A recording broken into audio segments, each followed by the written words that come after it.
3, Hey, we're 2. live, pal. You gotta wait for me to count down. Oh, sorry. I thought you said go. He said go, so I was like, okay, go. Well, that was Andrew. Andrew's not controlling this show anymore. Sorry, so. I'm not controlling anything. All right. I'll 3, listen for. 2. Hey, we are live, pal. We are back 1 week after we were off for 1 week, in which we were able to recharge our batteries after doing so many shows in the Chicago area for All Out Weekend. Joining me, of course, my dream team. First, someone who, if they tag you on a Twitter post, just absolutely ruin your mentions. Denise Salcedo, what is going on?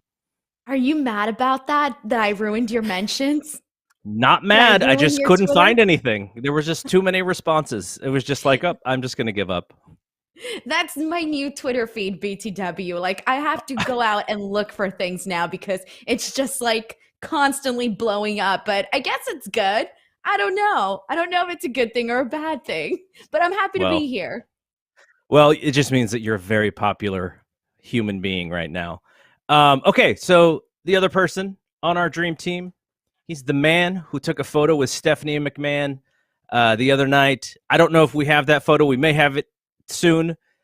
And at the same time, wore the single deepest V-neck possible in that photo. Andrew Zarian, what is up?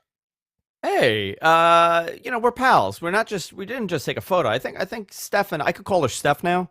We're very close. In the couple minutes that we were together. Oh, there we go. There's me and my There BFF. we go. You guys What a look like you were photo. having a great time.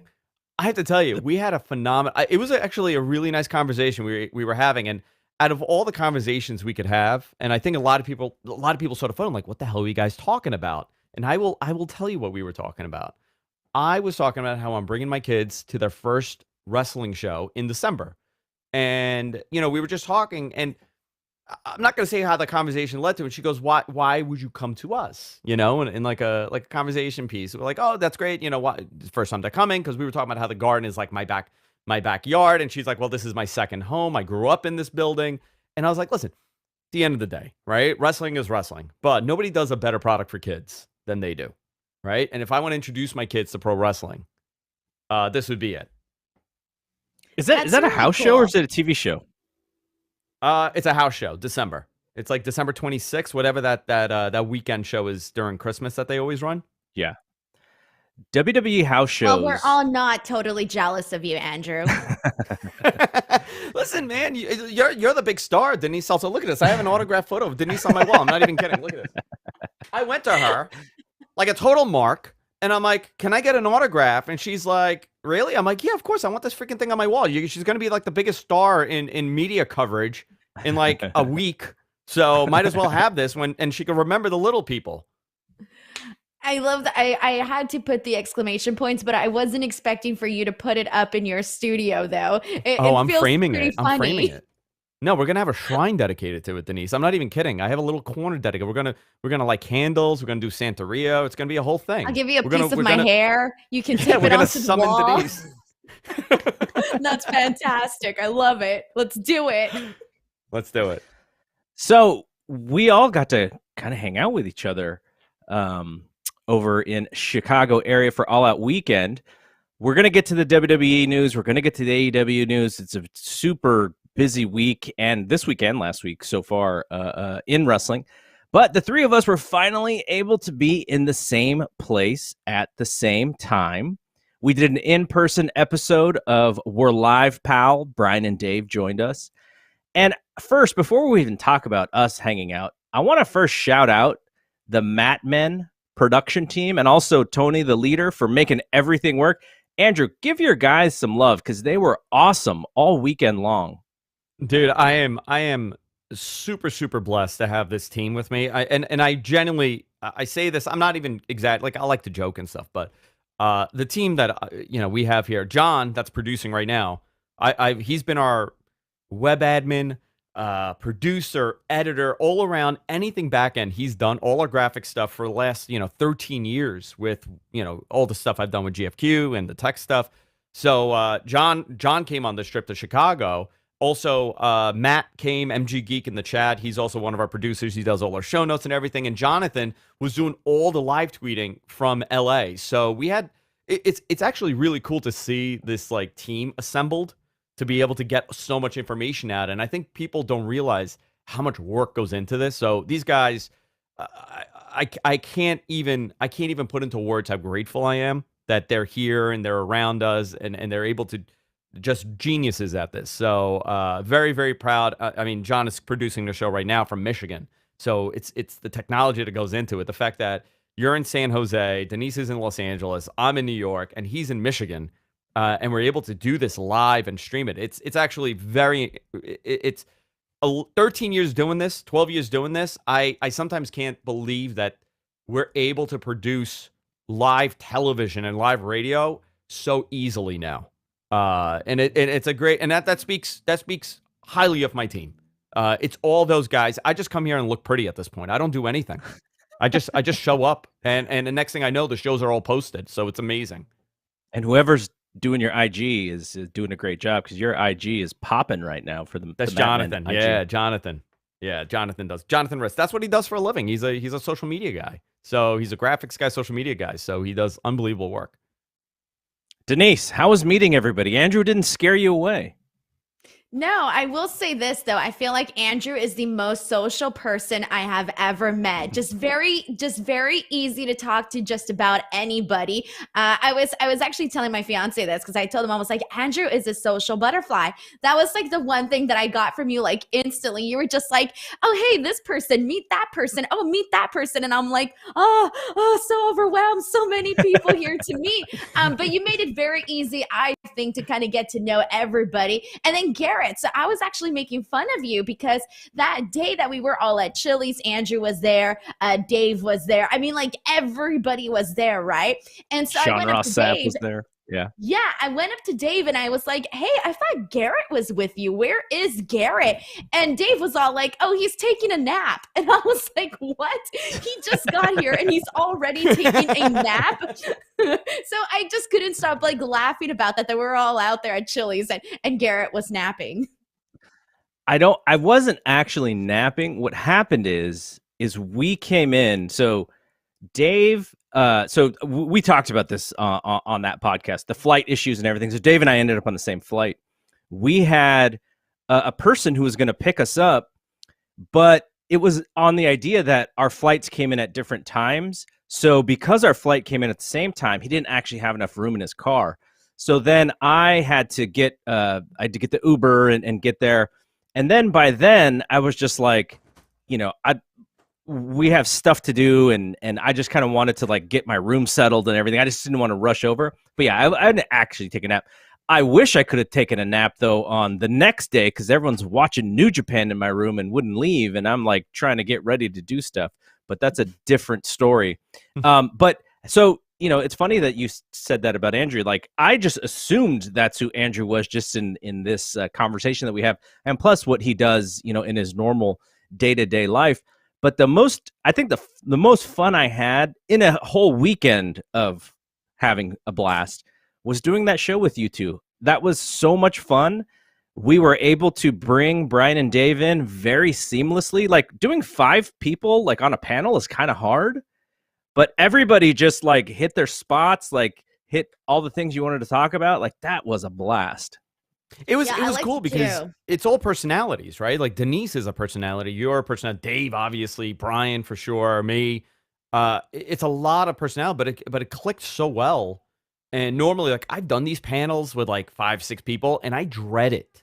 I dread it because there's so much personality that you really need to kind of like figure out like who's going to talk where. But Garrett, you did an unbelievable job at commanding that, and a lot of it is credit to you because we're all loudmouths and you were able to kind of control the pacing and the narrative of the show, which was fantastic. When It I was really telling easy, people, I think too, like nobody was like talking over anybody. Yeah, I mean, it true. was really fun. And I liked like the whole like ambience. It felt very relaxed. the thing I was telling people, because I was like sending people these links, because that's like that was a real, again, to the production team, that was a real a live show. And so I said, here's what we did, and here's the link to this, and here's what we're. And after it was over, you kind of you're very up, right, for stuff like that. And then when it's over, you kind of have to come down. And sometimes you come down like really hard. And after I sort of came down and was just like, okay, we did a great job. I thought about it. I was like, wow, if I would have really, really thought about what we were doing, I might have actually been a little bit nervous, but it was so easy because, I do shows with Dave. I've never actually done a show with Brian like that before, but with you guys, like it was so fun. It was so easy and just a blast. Like, yeah, look at that. Like we had like a real thing going on there. So I was so happy with what we did. It looks really cool. Even seeing the pictures from now, and I liked all the pictures that your production guys, Andrew, took, and we had like the aerial footage and like the aerial view of it. I mean, it was really cool. Yeah, actually, John took that, and he's a photographer, and he does small, like, Little Planet photography, and he just had his photo highlighted in a gallery, and he sold like 6-7 of these photos, which is fantastic. So it's a very creative team, I have to tell you. There's a lot of negative, but creative is not the thing that's lacking in this group. They're all crazy. These are all sick people, I'm telling you. My whole crew, they're all deranged. Everybody was trying their best to be on their best behavior, but they're all very talented. I love that. All right, so we could talk about this stuff all day long. I could reminisce with you all about that weekend, which was a great weekend. But we do have some stuff to talk about, and I guess the first thing is Monday Night Raw. Big E cashes in his Money in the Bank. Bobby Lashley and Randy Orton have this really good match. Lashley beats him, takes it to the outside, beats up Riddle, beats up Orton, and in the process, wrenches his knee a little bit. Big E, who has been promoting on social media all day long that he was going to do the cash-in. He promoted it on Raw that he was going to do the cash-in. New Day was back together talking about the cash-in. He cashes in. He beats Bobby Lashley. He is now the new WWE champion. Andrew, Mr. WWE Insider, what were your thoughts on that? And they seemed like they put that thing together like pretty quickly. So I had put out the original draft date sometime in early July, and the draft was supposed to take place, I guess, what was it, last week? Whatever I had put, I can't even remember what day I put, but the draft was supposed to happen like around now, right? And I was told immediately that the plan was for Big E to cash in on the Raw side and get the WWE title, because obviously it's not going to go anywhere on SmackDown. Roman Reigns is the highlight of this. So, and when they told me this, I was like, oh, you guys aren't going to like do like a build or anything. You're just going to go. He's like, yeah, we're just going to go into it and he's going to cash. But they have been building this, right? They have been teasing that Roman could cash in. They've been teasing it little by little every week. I think this was great. I think this is phenomenal for him. If you're just think about, the direction of WWE, and a lot of the conversations being, they're not going to focus on an indie talent as much. They're not going to, and by the way, that whole conversation about indie talent, they're not saying they're not going to hire independent talent. It's just not going to be the prime focus. They have a idea that they want to go with. They have a look that they want to go with, and they're going, that's the process. And obviously Big E fits that, right? Family friendly, could sell a hell of a lot of merch. Media friendly, he could do any of these interviews and he would knock it out of the park. And those are the steps. When you see this guy, he's an anomaly. He's gigantic. He's a good looking guy. He knows how to work. He's very charismatic. He is everything that they want in a WWE champion. Should he have gotten it? Absolutely. I'm very happy with the cash in. I'm glad that they stuck to the original plan and things didn't shift because the draft got pushed back a month. So I'm very excited to see what they do with this. Denise, what did you think?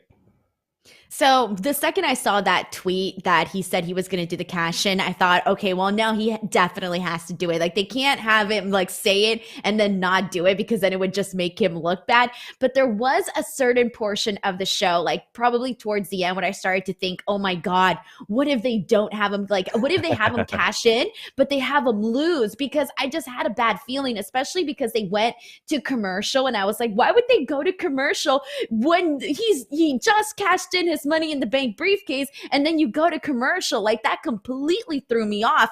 And so I do kind of like that I don't know if I like it, but I can't decide if I like the fact that they kind of made me, doubt it for a second. Maybe that's a good thing that they made me doubt it, but it can also be seen as a bad thing because I didn't trust that they might actually go ahead and pull this off. I was expecting for there to be some sort of swerve or something, right?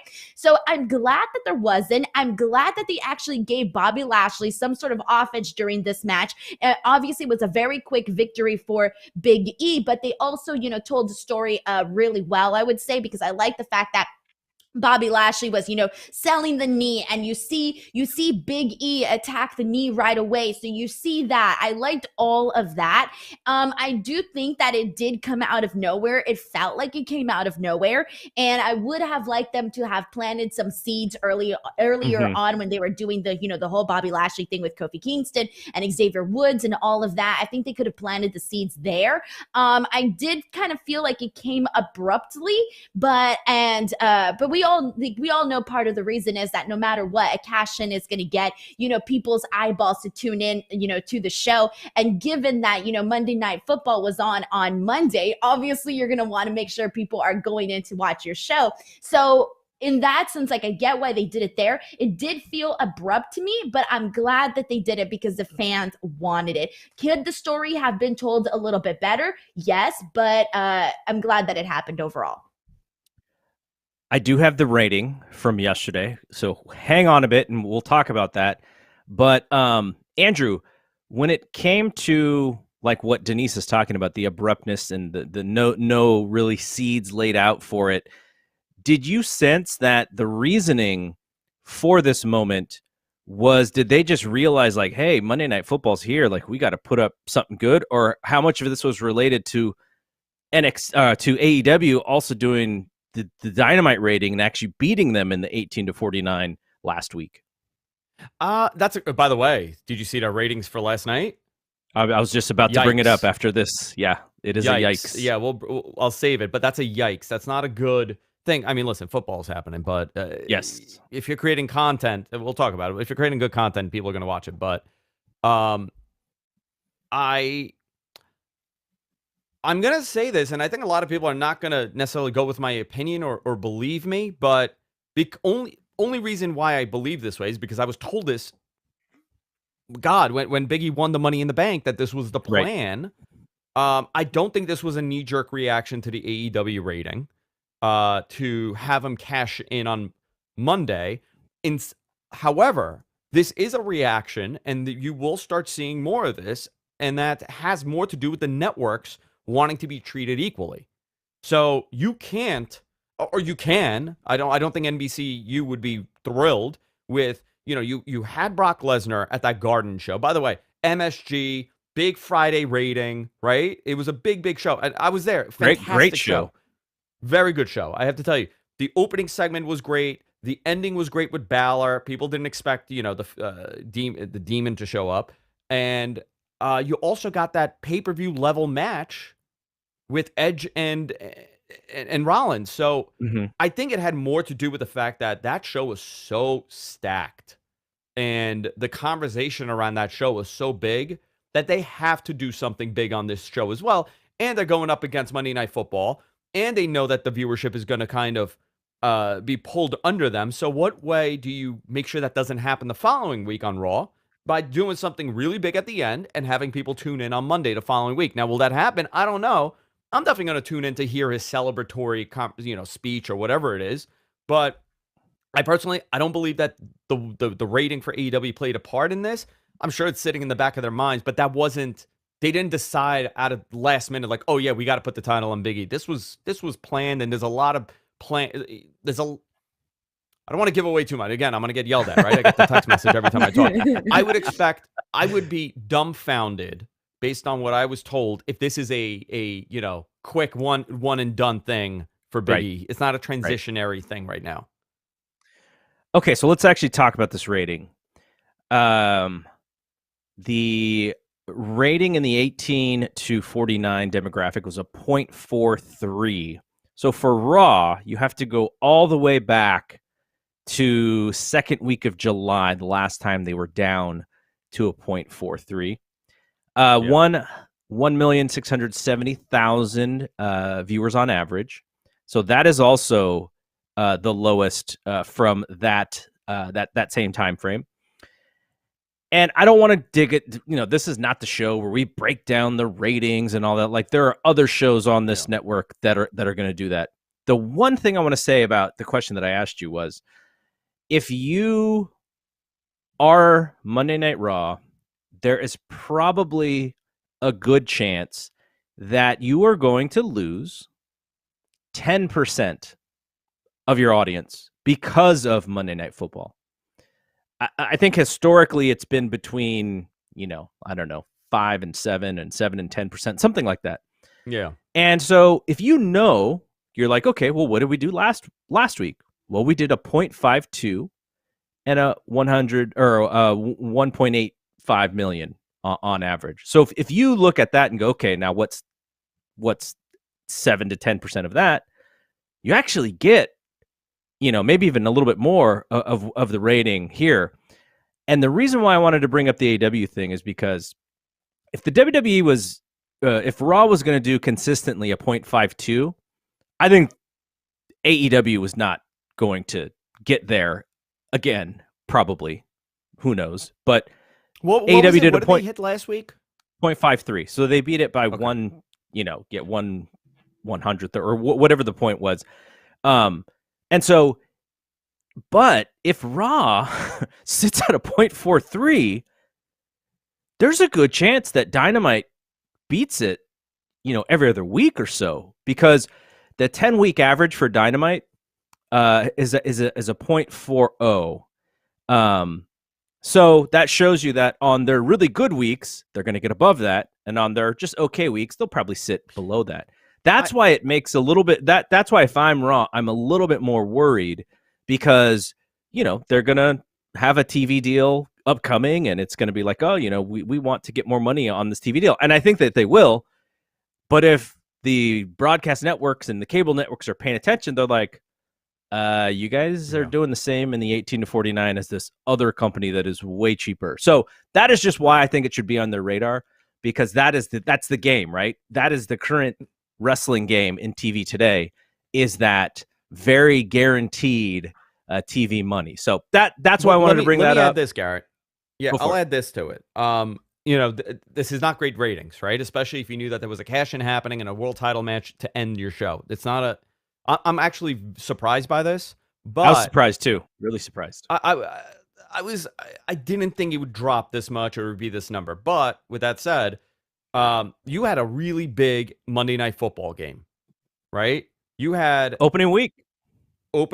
Right? Which is always going to draw in a bunch of people. Also, not only is it opening week, it's an opening week of like a normal NFL season. We're getting a semi-normal, as normal as possible. We're getting a normal NFL schedule. That game was taking place, it was the Raiders, correct? Raiders and the Ravens. Okay. Went into overtime. Went into overtime. The Raiders are a hot team right now, perception-wise, right? We'll see how they play, but they're in that beautiful, beautiful building that Denise absolutely hates. They are. They're in. You hate the building. I know. You hate the building. I hate Now Arena worse though. Oh, you know what? I got to talk to you. Did you have to walk? Because I walked. No, I got saved by Tony, who picked us up. Tony saved half our crew also, and a friend of mine, Brian, and his brother Jeff rescued me and Jess, so we were able to get a ride, but that was a disaster. But with this said, different building, really cool building, first night for Monday Night Football. You could also look at the ratings from Sunday night, where the MTV Music Award, VMAs, right, Video Music Awards, they were dismantled, under 1 million. that's crazy. Not good. And I think That's they simulcast really it, bad right? for Don't they them. simulcast it everywhere on all their properties now? Yeah, but they've always done that, like at least for the last several years. I believe, and I'll just go based on the MTV numbers because everything was down. I think last year they did about 1.3 million, or close to 1.4 million, and this year they did 900,000. So That's so that's a bad. But big drop. knowing unfortunately all of these like award shows have like just dramatically become less interesting. As somebody who like follows all of that, I didn't even want to watch the Video Music Awards. Why? Because they really didn't give me a reason to actually want to watch the show. Yeah. And you're connected Justin Bieber to it, was right? back, You're very though. connected to pop culture and everything happening in media. I'm not a Justin Bieber fan at all. No.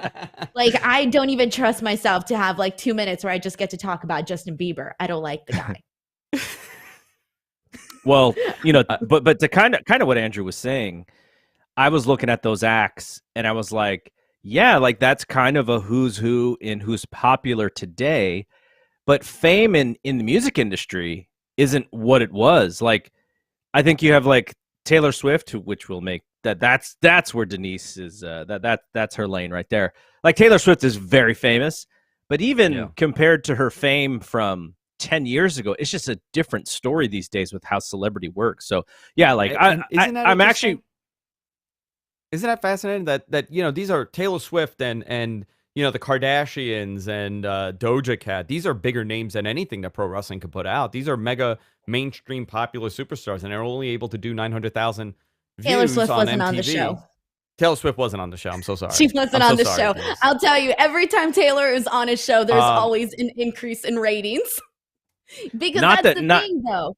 No, that's the thing, is that I do want to touch on this really quickly, is that when it comes to like pop culture music, it's so niche now, where like you just because you're a fan of, like, for example, Taylor Swift does not mean that you're necessarily a fan of, every other person in music. Everybody has like their go-to person. So unless your favorite people are on the show, you're not necessarily gonna tune in. It's not like if, in wrestling, like, hey, if you're a fan of AEW, you're a fan of AEW. You're not just gonna tune in and out if, Orange Cassidy's not on the show the day. Okay, well, I'm not gonna tune in. You're only gonna tune in when Orange Cassidy is on. No, that's like not, it's a little bit more different in that sense. So like, I feel like that's what hurts that product, the VMAs and all of that, is it really does matter if your favorites are on or if they're not on. Not that this has to become an MTV VMAs segment, but the thing that the VMAs used to do really well is they utilized star power in music, and they cross-pollinated with younger artists. So if you were a fan of, Pearl Jam, well, you're going to watch and you're going to go, oh, who's this next act that is, right after Pearl Jam, someone I've never heard of. And so they used to do a really good job of that. But it doesn't look like any of the older artists who, may still have it's not like you're going to see Bruce Springsteen come on to the VMAs, right? Because if he did, there are a segment of Bruce fans who would rush to the screen to see what he's doing. But that's just not the way that they do it anymore. And same with celebrity. Like, I remember the first two ever VMA shows, I think it's like 1984, 1985, hosted by Eddie Murphy, who was the most famous, actor in the world at that point. And Andrew, I'll make us feel a little old here. You remember, I think I want to say it was 1991 VMAs. Can I guess? Howard Stern. Fart Man. Do you remember that moment? Yeah. Yeah. I was, what's so funny? I was about to say Fart Man. I'm like, yeah, we don't get Fart Man anymore. And I really was waiting for Denise to be like, what the F are you talking about? I legitimately don't know what you're talking about either. Okay. So don't worry. I want you to picture this. I'll cross it over to pro wrestling here in a second, but go ahead, Andrew. Yeah. I want you to picture this, okay? I think it was it John Stamos or Luke Perry? I think in the movie it was John Stamos. In real life, it was Luke Perry doing the introduction. Father of Jungle Boy. Father of Jungle Boy. So That's there's your the pro wrestling connection. connection. There is a moment at the VMA. This was huge. This moment, the Dice thing was big. Dice getting banned. Andrew Dice getting banned from MTV, and Fart Man was tremendous. So Howard Stern propels from the top of the building. I guess they were in Radio City or wherever the hell they were, or LA. So Not as gracefully as Shawn Michaels would do so later. Not as gracefully as Shawn Michaels. He's tangled up, and he's playing this persona as Fart Man, where, by the way, can I tell you, do you know what kind of jokes I find gross? Fart jokes. Okay? I hate even saying the word. Skivox. That's what people laugh my at Italian that. heritage makes me say. It gives me agita when I hear that word. So he comes down and his like ass is wide open, and he starts farting, and I think he blew up the stage, right, or the podium. He blew it up Yeah. with his farts. That So sounds before- so disgusting.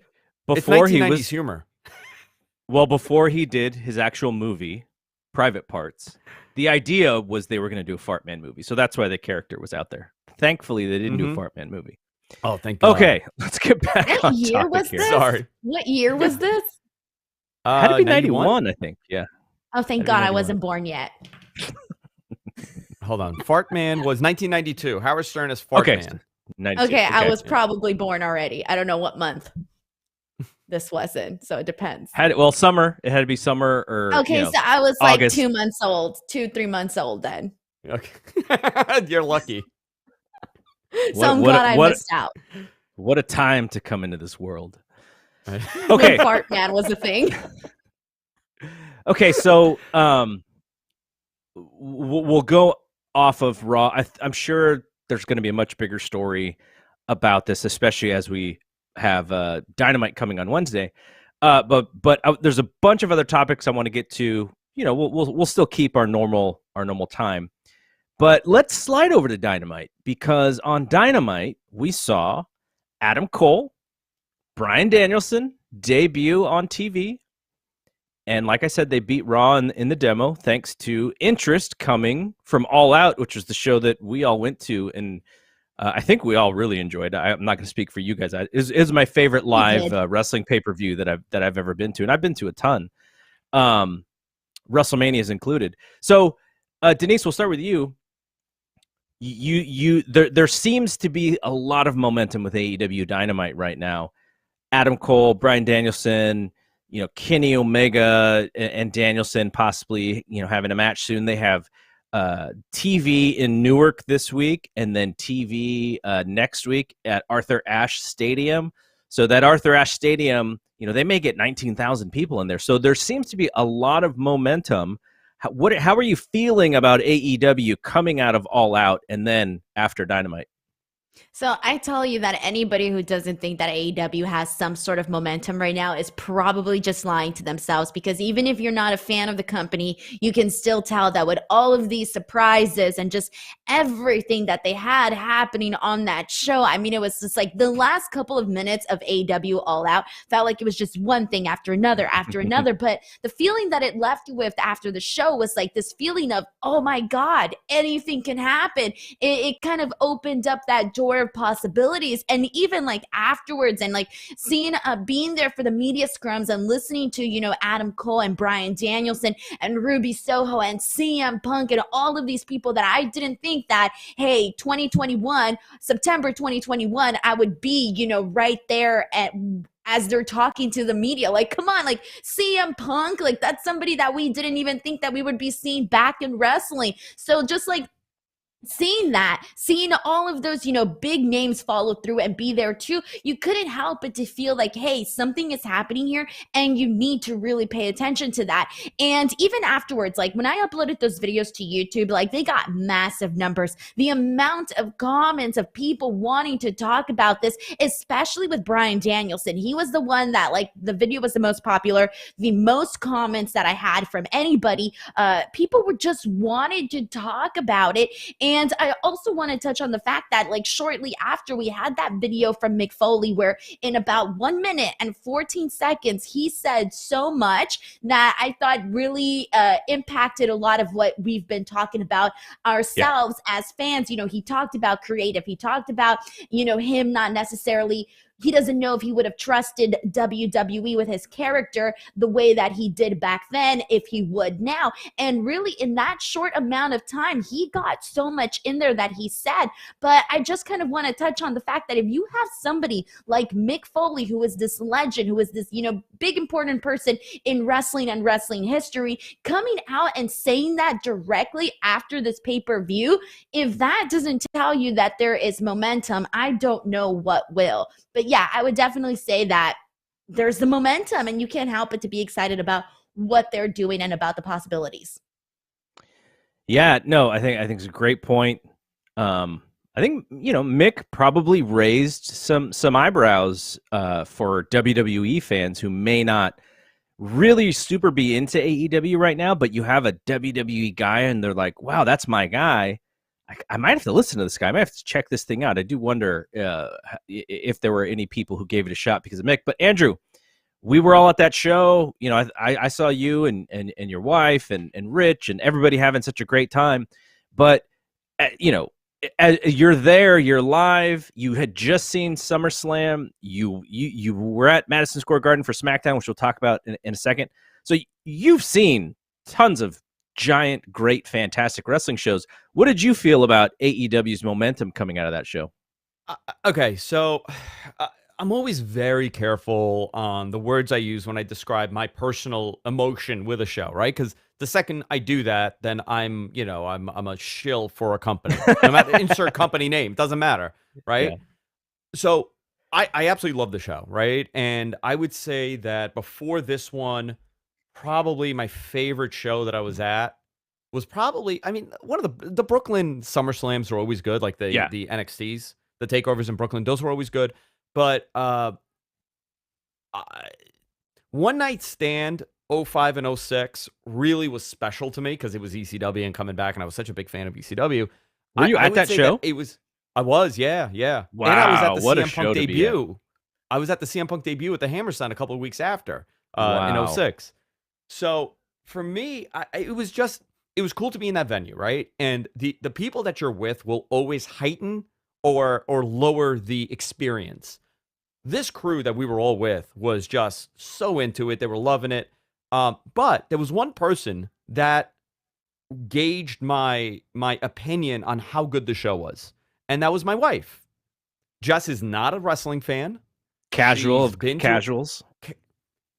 I would say below. She's not even a P3, right? She won't. If she sees it on the TV, she'll go even quicker to get away from it because she gets all the wrestling from me. So she tolerates it. I mean, when she recognizes what's good and what's not, but she tolerates it. I have to tell you, that show made her a fan, and she kept saying, "Oh, there you go." Oh, I love that picture. There you go. I'm explaining. You know what I'm doing. I'm explaining to her foot movement and how you shouldn't look at the ref when you're getting pinned in here. It's that meme of you explaining to her, you know, that meme that everyone uses. Yeah. I also may or may not have taken something that made me feel very good at that moment. I had about 50 milligrams of something delicious, Of something or other. entering Maybe it my was the body, of CM something. Punk ice cream bar. That's what it was. Oh. It was the ice cream bar. That's all I was eating. There you go. So she looked at me. She goes, "I have to tell you, I did not expect to have this great time. Everybody was so great." And she kept saying, "This felt like a rock concert. I felt that I was at a really cool rock and roll concert."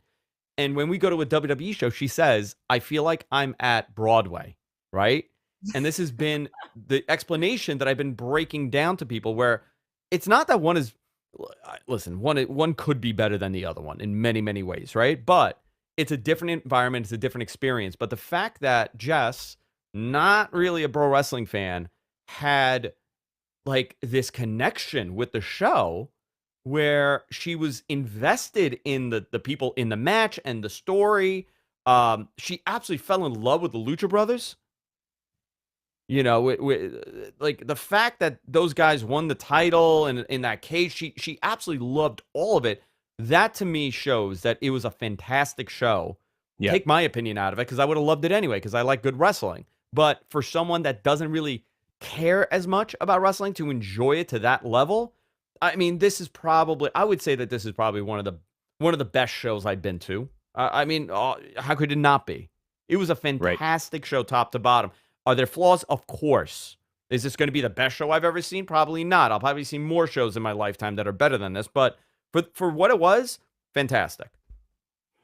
I love fact that she became a Lucha Brothers fan because they had like so when they came out, they had their grand entrance. So there you go, you get the spectacle. And as somebody who probably who is, you like you said, isn't a wrestling fan, first you get that aspect of it, and then you get what you call really good wrestling in that steel cage match. So like even her not having the the eyes of a wrestling fan, she was still able to recognize that, hey, this is entertaining. Whether you're a wrestling fan or not, when you're going out there and you're putting good wrestling on the show, you're bound to attract audiences. And then when people around you are all getting behind something, you're going to start to feel that. And so, like, I feel like all the different factors that you experienced during that show make sense as to why she felt that way. So I just think that's pretty cool. Yeah. No, And by the way, she absolutely loved you, Denise. She's like, I Yay. want to get to know her more. Like, she really enjoyed hanging out with you. She was like, I feel like you kind of made it like less nervous to be around wrestling, you know? Really? Yeah. Oh, Yeah. that's really cool. But maybe I was Yeah, soaking and I was nervous.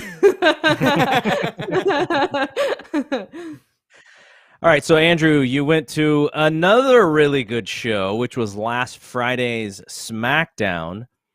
There was a heavy 9/11 feel to it because it was it the day before the anniversary, correct? Yeah. It was on 9/10. So I got invited. The guys over at WWE invited Rich and I to their screening of the 9/11 documentary that they put together, which was fantastic. It was a really good documentary, and it really showed the emotion of that day. Paul Heyman was fantastic in it. So Stephanie came out, introduced the show. Zelina came out, and she spoke about her experience with it, and Her father. her father was in the building, and she spoke about that, and it was really emotional. I mean, for someone like, I lived through it, and I would say I'm definitely affected by it. I think I have a large group of friends that were all very affected by this and seeing it happen and all that stuff. But I think they did a very good job at honoring that day. They very tasteful in every possible way. And after the fact, we went to a reception on the fifth floor of the Garden, and I got to hang out with Nick Khan and Steph was there, and we, it was a lot of people over there.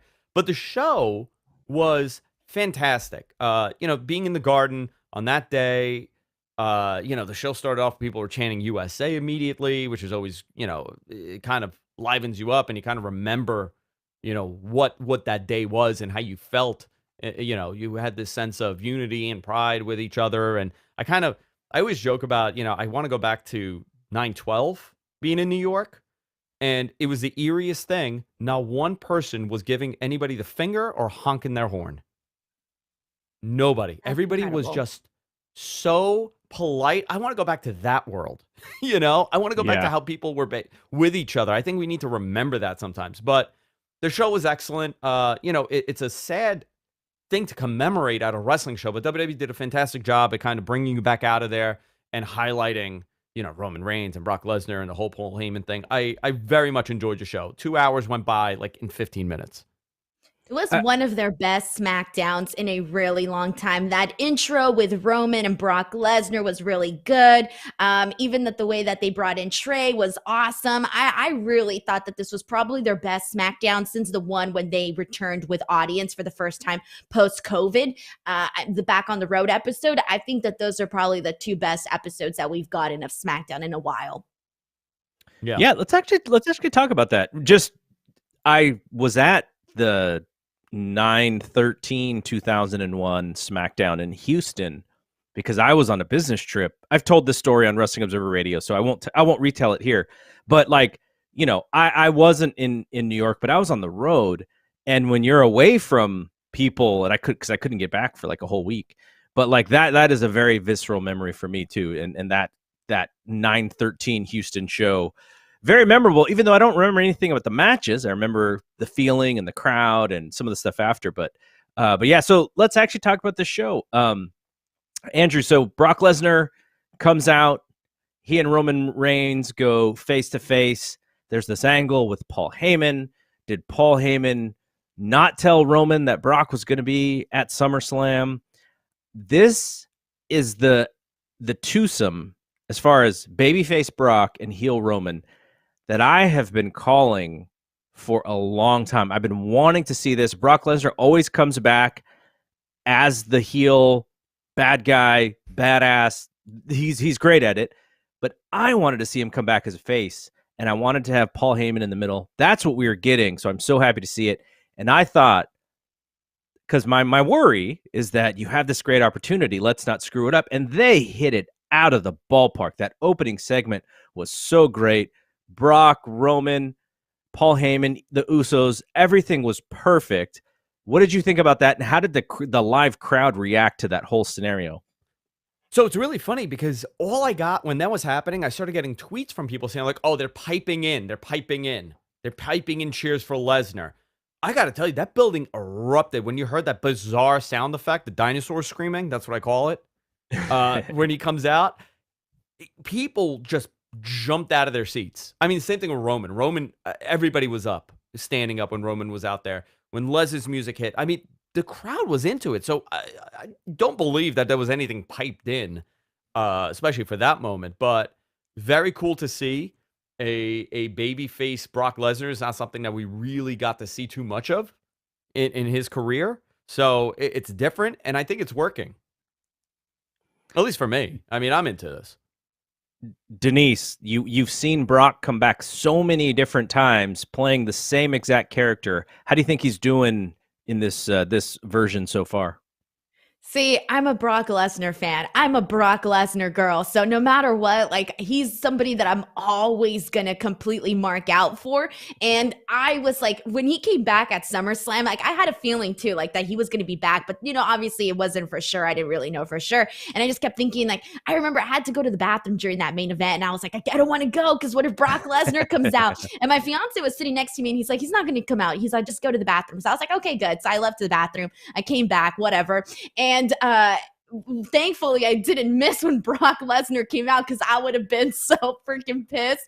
But when he did come out, I like lost it. Like, it was one of those things where I was like, hell yeah, he's back. I just feel like there's certain people that they just have this like star power, this persona where it's legitimate. And it is so rare to have somebody, a guy, a talent, somebody like Brock Lesnar that he like transcends even, you know, pro wrestling. So for me, I was very excited to see him come back at SummerSlam. And when, you know, they started right off with, you know, Roman Reigns and him. I know this is something we've seen before. And I know that people were, you know, the people that want to criticize were criticizing that. But I'm sorry, when it's good and it's entertaining and it felt hot and it felt like a big deal, I'm into it. And that's exactly what they did during SmackDown and what they did at SummerSlam. It had a really big deal feel to it. And that's one of the things that I also tweeted out, was that, you know, there's been, yeah, we've had so many storylines and all of this, you know, going down on SmackDown, but I don't really think that there's been anything, maybe besides John Cena, Roman Reigns, that has really felt this hot in a very long time. And this is definitely up there in recent stuff that they've done on SmackDown that to me just feels like a big deal. Andrew, do you have a sense where this match is going to happen? The first match that they have together? I would say it would have to happen at Saudi Arabia, right? It seems like it, but what I hope is if that is the match, the Saudi Arabia match, I hope it's like a 5-minute sprint that ends in some sort of DQ, so that we come back and we get like the really good version of that match on on like a Survivor Series or a Royal Rumble or something, and maybe even WrestleMania if they could wait that long. Yeah, they need a big match for that Saudi show, and I think this would do it. I would anticipate it to be on the Saudi show, and then they do a follow-up, like you said. Yeah. I mean, the follow-up is going to be the actual one, unless they do a really competitive. I mean, here's the other thing, right? We have learned to expect not much from those Saudi shows. Yeah. And the amount of effort and the amount of energy that goes into that show for a lot of nothing is not really helping them. So I think if they make it into feeling like, oh, I was about to curse. So don't curse on this show. I'm a good boy on the show. If we make it seem like, oh, anything could happen, then I think maybe there's a little bit more interest. But I don't know. I don't know if they should do something big there, or they should kind of just do the follow-up at another show, because now we got the October one, now Survivor Series coming up in November, and that would most likely, if they do a champion versus champion, we might see Big E versus Roman, and they have teased that on the SmackDown side, so you could have that as the big match, and then now you're leading into, I don't know, you're gonna have TLC, and then you have, and then we're back into Rumble, and you'll definitely get a big match at Rumble. So don't forget about that day one pay-per-view in Atlanta. Oh crap, the day one pay-per-view. Yeah, I totally forgot about that. And also, I mean, we got Survivor Series and I don't know now. I don't know if anything's changed because I haven't heard anything, but Dwayne was supposed to be on that show. Rock was supposed to be on that show to commemorate, his 25 years or whatever it was in the wrestling in WWE or whatever. So they have a lot of options here. And I think that now September's here. A lot of stuff is going to happen. And I said this before about WWE, but without spoiling anything, I anticipate a lot of big things to happen for everybody, right? We know that AEW is on a roll right now, but I also think for WWE, they're not blind to the fact that the perception, the optics are shifting a little bit about their product, and they don't want that to happen. They don't want that to happen. When Fox NFL is airing, NFL Network is airing a clip, and the commentator is bringing up AEW references and not WWE. That's an optic shift. And for anybody in marketing, you recognize that and you say, "Oh crap, I need to now pivot." And regardless of what you think of WWE and their booking and their changing of scripts, one thing that they do very well is realize when things are shifting.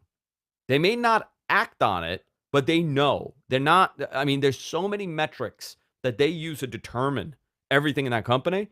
I would anticipate that they know what the issues are, and they are going to attempt to kind of change that narrative. Now, with that said, they're not going to change their product to what AEW does, because that's not the product that they're putting together. Remember, it's not pro wrestling, it's sports entertainment, right? Their own words. And they are presenting it in a way that would work for everybody in their variety hour product. That makes me feel so much better hearing you say that, because I'm like, I know we've had this discussion before, but I think a lot of people always think that like, oh, because you're an AEW fan, you want, the WWE brand to fail. And that's not necessarily the case. Like, I want to see good wrestling. That was one of the things that I touched on too after SummerSlam, being in that crowd. People wanted to cheer. People wanted to be there for a good show. People were excited.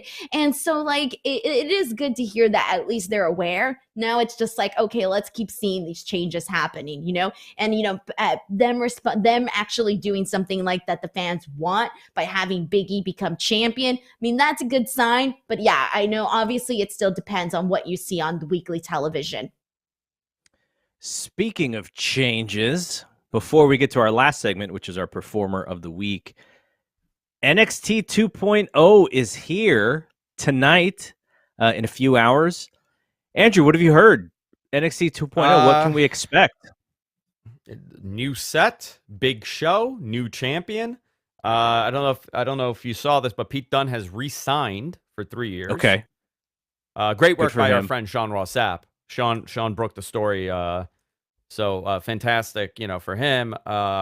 Maybe they're gonna put the title on him. I will say it would make sense. Panic.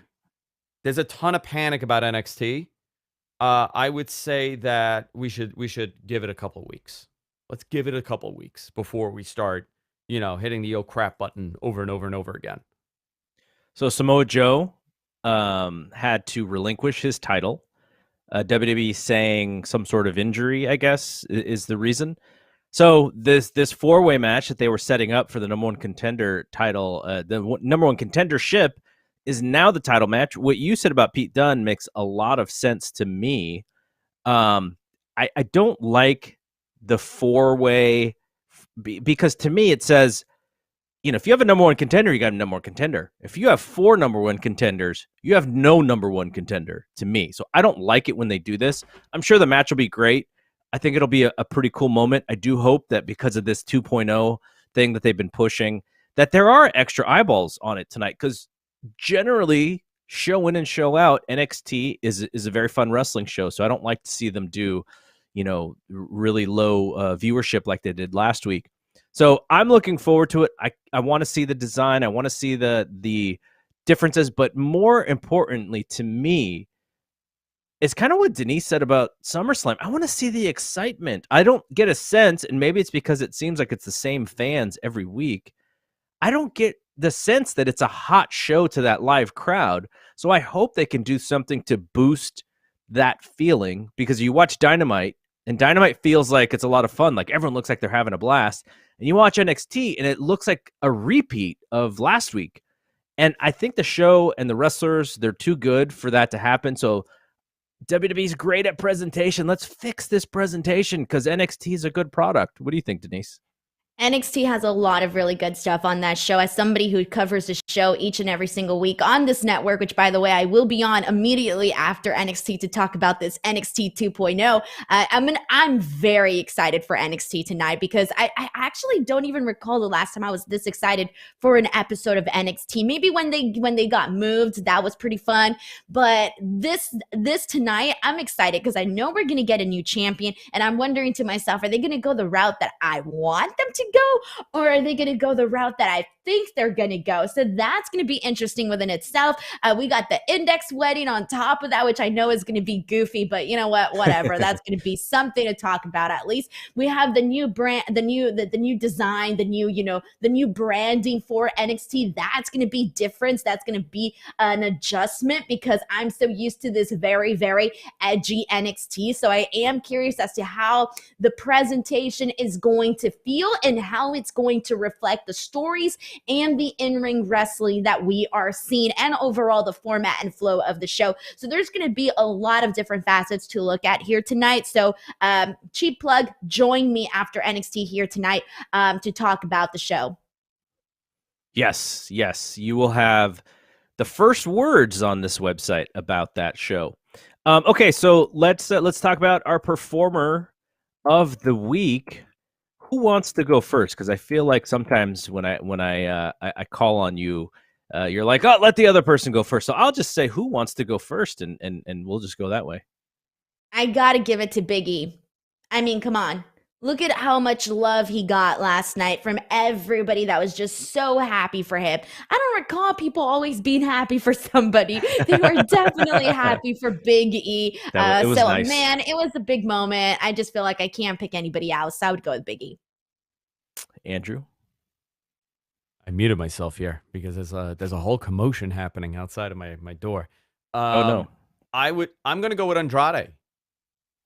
Andrade had a stellar match. You know, there's been a lot of criticism of his work since leaving WWE, and this guy pulled out everything with his match with Pac. And listen, Pac also great. I mean, it was a great match, but I have to give it to Andrade. That's a great pick. Andrade was going to be my pick, but I had a backup just in case someone took him, and it had to be the guy who sort of resembled him, according to people on Twitter during our show that weekend. You were getting a lot of Andrade eyebrow stuff on Twitter. I was getting, because you know what? I had the nice fade. I had the fresh fade, and my beard was faded down.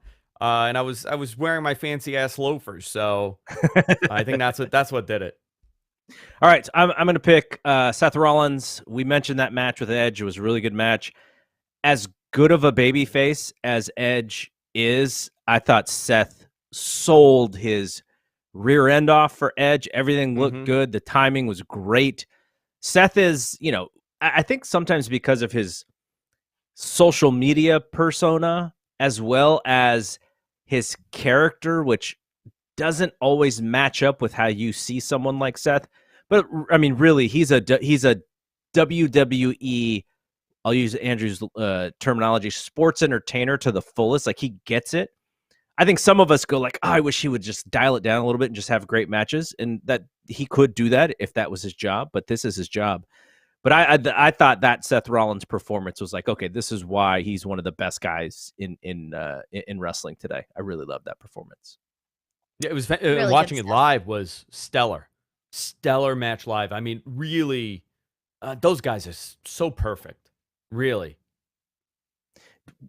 Did you sense? So there was a seriousness to that show, and we'll end here. I don't want to end on a negative note, but there was a serious thing about that show with the 9/11 anniversary. I don't know if it was on tone for Edge to go out in an ambulance for that show. It felt weird to me. Did anybody in the arena sense that? It's obviously it's a fake thing. It was, they always do the next stuff with Edge, but I just thought, like, for that, can we save that to like the next week when we're not talking about this stuff? Yeah, I don't know. I don't think anybody felt that in the building. I don't even. I'm gonna be honest with you. I don't even remember seeing that Maybe it was in only the for building. TV. Like I saw it after the fact. I saw it after the Yeah, fact on TV, yeah. but I don't. It could have been that I was, busy. Sure. So much is going on, but I don't remember seeing it in the building, and I didn't really get a sense of like groans or anything Right, if it yeah. did show in the building. I think it did show, but I may have missed it. And the show was so good. Like it's a nitpick. It's a small Yeah. nitpick. It was just something that I was thinking about. All right, so we're done here for this week. What a great last few weeks of wrestling. I hope that it continues because we'll have so many things to talk about on this show, and Denise will have so many things to talk about on the 30 shows she does a week. Matt Man will be popping. The Fight Game podcast will be popping. But I want to thank everybody who's checking us out on the live stream and also in the podcast feed. So for Andrew and Denise, I'm Double G. We'll see you when we see you. Peace out.